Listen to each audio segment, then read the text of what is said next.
Joining me now, Brenden Nunes of Sactown 1140 and the Kings Pulse podcast. We just chatted about the Kings in a previous video, so thank you so much, Brenden, for hopping on. Now let's chat about the NBA. Now let's chat about general NBA stuff. The first week of the NBA is now in the wraps. Nikola Jokic wins Player of the Week, and Tyrese Maxey wins Player of the Week for the Eastern Conference. That's an interesting one, and part of the prediction, or part of one of the overreactions that I have that I'm going to lay out to you here. I got 7 overreactions. Maybe they're underreactions, maybe they're overreactions, maybe they're just right.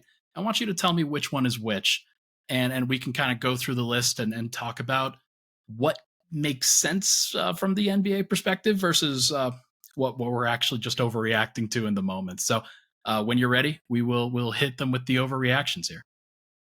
Let's do it. All right. Number one overreaction. The Denver Nuggets are in a tier by themselves at the top of the NBA. Top of the NBA might be a little tough for me. I think I'm going to go with overreaction for now. I think that Boston is pretty impressive. I think that Milwaukee is working through the kinks, obviously, with Dame and Giannis, and I think that's going to be a little bit of a process. So, actually, I'll say for right now, I think it's fair. I guess I was projecting more by the end of the year, but I think right now it's fair. I think that the Nuggets have just been absolutely taking care of business in these games. The Memphis one obviously being the closest. They really took care of business against the Lakers. I thought that was an extremely encouraging game just to see like Denver is still the same. They're getting some contributions from Peyton Watson and some of these other guys to make up for the few absences that they have from last year's championship squad, but they look dominant, very easily in a tier on their own in the West, and I'll say for now in the entire NBA as well. I think that's the right point, and I just speak about it with Boston and Milwaukee. Those teams are going to take a little bit of time to gel, but it's clear that the talent is there with those two groups. I mean, you saw it on the opener with for Milwaukee specifically. What Dame can do is clearly dynamic, and they need that. They need a version of that for sure. But one of the reactions I was going to have was, man, is Milwaukee's perimeter defense just non-existent right now? There's a lot to at least ask that question about now that they don't have Drew Holiday there. So I'm at least trying to figure that out. Boston, of course, like that might be the best starting group in the NBA. I think it's probably Denver now, but they could certainly develop into that. And having a guy like Drew Holiday who could, like, he given the business to Julius Randle in their first game was quite impressive for sure. But there's a lot to play around with there. I do think that your point on Peyton Watson, he's been tremendous, and because for those that probably already know, I cover the Nuggets, very close to this group, and Peyton Watson I think was the biggest question mark heading into the season for Denver. Wondering what he was going to give, wondering what he could provide on a consistent basis. He's 21 years old, youngest player on the team. He doesn't look that young. Doesn't look that inexperienced right now with the way that he's fitting in. And Denver's bench, if they're going to play the way that they've played through 3 games for the rest of the season, they might win 60. I don't really expect it because I don't really expect any team in a very kind of even Western Conference to really pull away that far.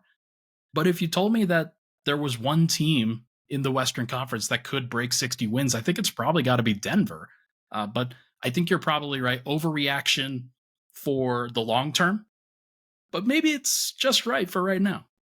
Yeah, I think Boston's the only close one to me. I think Porzingis has looked pretty seamless in their offense, just being able to do a little bit of everything, and obviously his defensive impact, but I think just catch and shoot threes, roll into the basket, getting to play second side action, I think he's looked great. The one guy I do want to ask you about on Denver real quick before we go to the next one is Reggie Jackson. They were really hyping up Reggie Jackson coming into the year.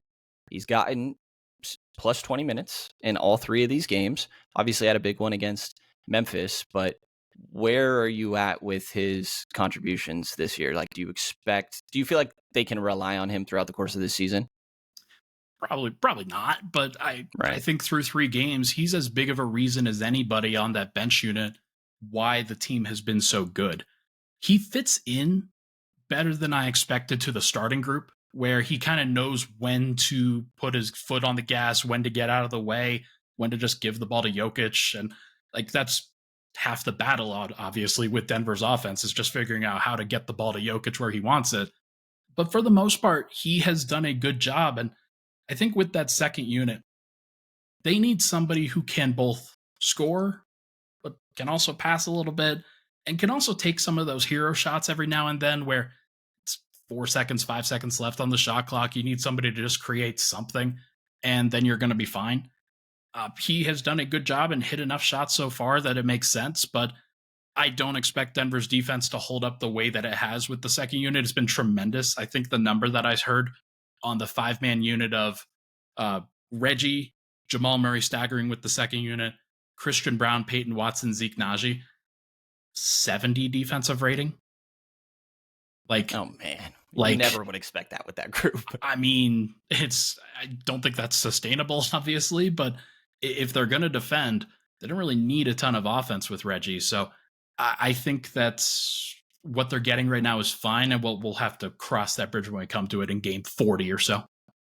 Yeah, makes sense. When you got a system in place and guys that have seen it a little while, I feel like a lot easier to plug and play. And he got to watch it from the bench last year, and a lot of people were wondering, hey, why didn't Reggie fit into what Denver did last year? Well, they didn't really need it. Bruce Brown was perfectly fine, and they didn't need a second guard off the bench. So now he is that main guard off the bench, and we'll see what happens going forward. But I think he's going to be good, or at least good enough for the start of the season. Number two, overreaction, underreaction for the NBA opening week. Are the Miami Heat going to be fighting for a play-in spot? Like, are they going to be fighting just to get into the play-in tournaments? Because I think that there's a strong possibility that they are not as good as people thought that they would be. Yeah, there is. I mean, they were in the play-in tournament last year, right? Like, Look at that. I think that Bam Adebayo, like, I think Tyler Hero has been solid in these games and shown why he just got talked about as a trade piece all summer. I think people sort of tend to forget how good Tyler Hero really can be as an offensive guy. I think that you need Bam Adebayo to do a little bit more to offensively. Defensively, obviously, he's an absolute beast. But I think that these turnaround fadeaways, some of these like push shots, like just pick your spots a little bit better and in my mind, be more aggressive in getting to the rim. And I think that could help. But when you don't have Jimmy Butler out there and you don't have the same shooters that you were surrounded by last year, it's going to be tough, man. A lot of their run in the postseason came from their shooters that were cold for most of the regular season really coming on, with Gabe Vincent and Max Strus. And those guys aren't around in the same way. So I do think that that's probably what we're talking about with Miami, but then I also think we're going to have the same conversation that we seem to have every year is like, they're in the play-in, but you really don't want to be the team facing them. Oh, it's completely fair. And one of the things, if Jimmy is going to rest during the year, then their record's just not going to be that good because they lost talents. They didn't really gain talent in this offseason. They put all of their eggs in the Damian Lillard basket, and they didn't get him. And now he is gone, and he's playing for the Milwaukee Bucks, a competitor of theirs. And now they have Tyler Hero that they have to kind of figure out what to do with, and they're figuring out what to do with Jimmy Butler if he's only going to play 55, 60 games. And if he is rested, if the team is playing kind of in the same general direction by that time, then yeah, they'll be a tough out. Don't get me wrong.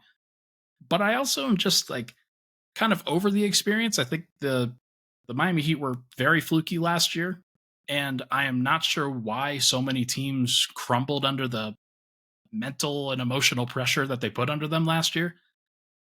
Maybe it was just the fact that Jimmy Butler went to Drew Holiday and then got really hot, and everybody else kind of settled in and gained some confidence. But I just don't think that happens this year. It's hard to bet on it at this point. So I don't know. Like I think that there's some other great Eastern, or not great, but at least good Eastern Conference teams that are really popping up. Orlando, Indiana being two of them. I think those are teams that didn't really compete for it last year that could be pushing Miami. Yeah, New York is there. Atlanta had a big win last night that I still got to go back and watch over the Milwaukee Bucks. So there's definitely a good handful of teams here. I still think the Sixers are going to be really good, man. That year that Ben Simmons was holding out, I think they still won 50-plus games. And obviously, there's a lot of similarities. You mentioned early in the show that Tyrese Maxey won Player of the Week. He's been balling out and can't set up Embiid in the same way that Harden can, but I think he can fill a lot of the scoring void, actually, that's still there. Well, let's move to my next prediction, or my next reaction. The Philadelphia 76ers don't miss James Harden at all. At all. Like it's like they lose on their opening game against the Milwaukee Bucks when Dame has 39. But outside of that, Philly's been great. Philly and Tyrese Maxey specifically has been great. Tremendous. Keep going on Tyrese. Yeah, he's crazy, man. The way that he's able to accelerate and decelerate at any point, shoot coming off of screens when guys go under or if guys are trailing him and on his back, the rear view contest doesn't bother him. He's got the floater. He's got the finishing at the rim. His playmaking is where I think the one thing of why I would probably label that as an overreaction. Like Joel Embiid loves that elbow pull up, and I don't think that Maxey quite gets it to him in the right spot. He's just not the same at manipulating defenses, right? I think the scoring is all there. I think Maxey could totally make an all-star team this year. And the scoring's all there. It's just the playmaking that is not quite the same. And I like his effort defensively and what he provides there. So I think that they do miss Harden's playmaking, and that's why I'll go with overreaction. But I still think this team is going to be right around, if not in the top 4 in the Eastern Conference, because Tyrese Maxey carries so much of the weight that you were missing with James Harden. It's completely fair. And like D'Anthony Melton, I like. Tobias Harris looks more like a third scorer now as opposed to a fourth scorer, which I think it probably benefits him and keeps him engaged and keeps him focused. And there are reasons to be happy about that. Now, will the playoffs come and then they run out of talent? Maybe. That's probably something to be clear. But Harden won them a couple of games and then was really bad in the others in the playoffs. So it's just hard for me to fully get behind the Harden and Philly experience anymore because you see it with Maxey. You just see it with him, and you know that he's going to develop into something special, and it just is going to take time and reps. I think he's already there. I think he's already at that point where if the Harden trade can get multiple kind of 3-and-D helpful players, then maybe they should just bite the bullet and do it because I see the vision with Maxey and Embiid. I really do. Yeah, so do I. And an unexpected aspect from these first couple games is I've kind of not hated the Kelly Oubre minutes, and I wasn't exactly very optimistic about them. Like, how about the pace when Maxey and Oubre are on the floor together? Tremendous. Like, Philly never had that pace. Yeah, it's nice. And I think Nick Nurse has obviously been a big part of that, where that's something that he's been preaching over the course of this training camp and preseason and into the regular season. You want to play faster, especially in the minutes when Embiid isn't on the floor. But even when he is, just make it easier for the big fella. Like, you don't want them to ISO and post up 17, 18 times a game if you can help it. You'd rather get him some of those easier touches, make it within the flow of the offense, and just get everybody on track and going the same direction. So I like it. I think it makes a lot of sense. And we're going to find out whether it actually translates to wins over the course of the long haul. But at the beginning, like I'm James Harden who at this point? Like why do you need him? Why do you need him if you're going to play this way? Yeah. I don't think they're quite at the top of the East with Boston, Milwaukee, but I do think they are still right there even without James Harden. Yeah. Let's go to Luka Doncic. Number 4, Luka Doncic is going to have his best season yet. Oh, man. I'm going to go with, he's averaging 41 right now. It's so ridiculous. Maybe for that reason, it's an overreaction. I understand why, but I mean, he just looked tremendous against Brooklyn. He has. And it's just, you look back at like last year, it's 32, 8.5, and 8. And it just feels so difficult to bet that he does better than that. But you could see it, man. I think that Kyrie does alleviate a good bit of the pressure off of him and allow him to do some different things. And Kyrie has seemed to fit into that pretty seamlessly. I think Kyrie has always been a really good off-ball player, and I don't feel like he's ever quite gotten enough credit for that. He's done that most places that he's gone to in his career, I feel like. So I will go with overreaction just because I think it's hard to continue to improve off where he was last year, but he looks like he's in better shape, which was a very big critique, right? That, maybe his workouts weren't exactly always at full speed and he doesn't look like he's in the best shape. And everybody's saying this while he's averaging 38 and 8. So for what that's worth, but it could be, but I'm going to go with overreaction just because I feel like it's safer based off some of these previous numbers that he's done. But he's absolutely cooking right now, and Dallas needs him to. Absolutely. I mean, when you play multiple rookies, when you're starting one of them, and that's it just seems, or I don't actually know. They didn't start Derek Lively in the first game. I know maybe they did in the second game, but he looked very good, and he looks like a good fit with Luka as just somebody who's going to roll hard and jump above the defense half the time. But like they're going to need that tremendous offense. That's like their defense is not going to be good. At least I'd be shocked if it was. So we will see what happens. But I mean, Luka, like you mentioned, does look really good. Like he looks like he's in really good shape. He looks very quick, getting off the 3-pointer reasonably well. That could be probably the biggest area of where I see his growth is that he's just hitting the three more consistently this time around. That's been one thing that even when because of the difficulty of like the shot difficulty that he takes, like that obviously depresses the 3-point numbers. I think that maybe he just hits more of them this time around, and that might be where he improves the most. But we will see what happens. I think there's a lot of reasons to be excited about Luka specifically, independent of what Dallas actually does. Because if I think if he's going to average what 34, 8 and 8 or something like that, maybe they are just going to make a playoff spot. Who knows? Maybe not a guy you want to see. I like their defensive surrounding talent. Like you mentioned, Derek Lively. I think that he's been surprisingly good for a rookie big. And Grant Williams is a good defender. I think Derek Jones Jr. is a good defender, and you have some other pieces there too. But it seems like you have so many guys that are just all offense or all defense, and that makes for a tough team construction in my mind. For sure, for sure. We'll see whether they could blend those two things together. Um, Number 5, the Chicago Bulls are in serious trouble. Serious, serious, serious trouble. Yeah, man. When you have your star player dropping, what did he end up with? 51, I think. 51, I Yeah. believe, and a double-digit loss to the Detroit Pistons? Like, I don't want to freak out too early, but that's tough. That is extremely tough. And Patrick Williams has looked encouraging in some of the games, I've thought. In others, really not so much. And you're going a little bit more towards Torrey Craig, Alex Caruso. And I like those guys. And Andre Drummond's created himself into being a pretty good backup big in this league. But it's, I feel like we're just stuck in the, 2 years ago now when Lonzo was actually healthy and this team got off to a great start. And since Lonzo's gone down, and it's a handful of other reasons outside of that, but I think that's a primary one, this team hasn't been very good. That they just haven't been. So I do think that they are in trouble. And I don't think that's just solely based off what we've seen so far. I think the writing has been on the wall, and you're just already seeing early examples of like, okay, you guys don't have enough. You couldn't slow down the Pistons. You had your stars score 51 points and you didn't get a single assist. And you lost by 16 points to what is probably going to be one of the worst teams in the league in Detroit. That's extremely tough.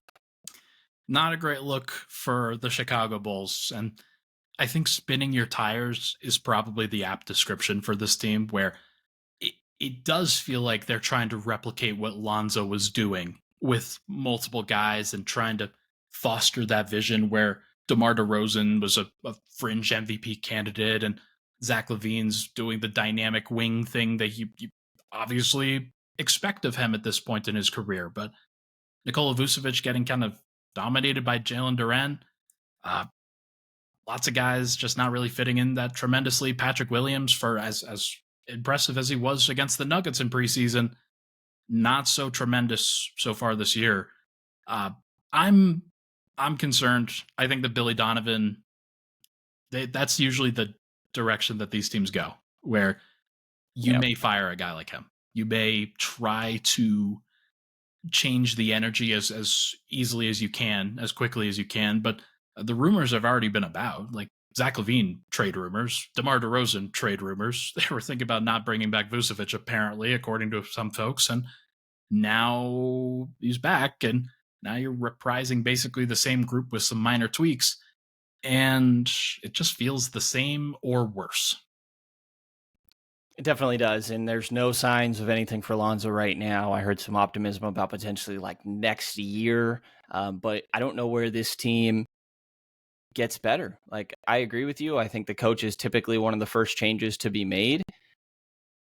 I don't know that that would even change anything this year, Yeah. really, right? The guy has to come in, create an entire new system. I don't think that you have a well put together roster. Like, offensively, who are your guys that are setting up their teammates? Like, Levine's okay at that. I think DeRozan became a very good passer during his time in San Antonio, but like Kobe White's not really doing that. Alex Caruso isn't really doing that. And defensively, as someone that covers the Kings, and you dealt with this for a while covering the Nuggets, like having a big that is so offensively focused and has their defensive shortcomings can really be tough. And Jokic obviously improved a lot throughout that time, but Vucevic offers some of those same shortcomings that we've both previously seen pretty closely. So it's a tough roster construction. I already was pretty pessimistic about it coming into the year, and this feels like it's been an early confirmation. Yeah, we'll see whether they even last till Christmas. Like that's the kind of line that we're talking about here. Whether they could actually get through that point without a major change being made. But I don't know, when you lose to Detroit by double digits in the manner that they did, where Detroit's just clowning them at the end of the game, Yeah. that was surprising. That was a very, very shocking result, and also that they let it happen that way after the players only meeting. It's pretty tremendous stuff. So, Which a players only meeting after the first game is an all timer. All timer. Years from now, we'll be like, remember when they had a players only meeting after the first game? yeah, that's going to be something unfortunate to track. But Yeah. tell you what, we've got two more here. On the other side of that, Cade Cunningham. See a star hiding in plain sight right now on the Detroit Pistons. I'll just take you through the box scores. 30 points and 9 assists in a tough loss to Miami in the opener. 12 points, 6 assists, 5 turnovers in a win over Charlotte. That was bad.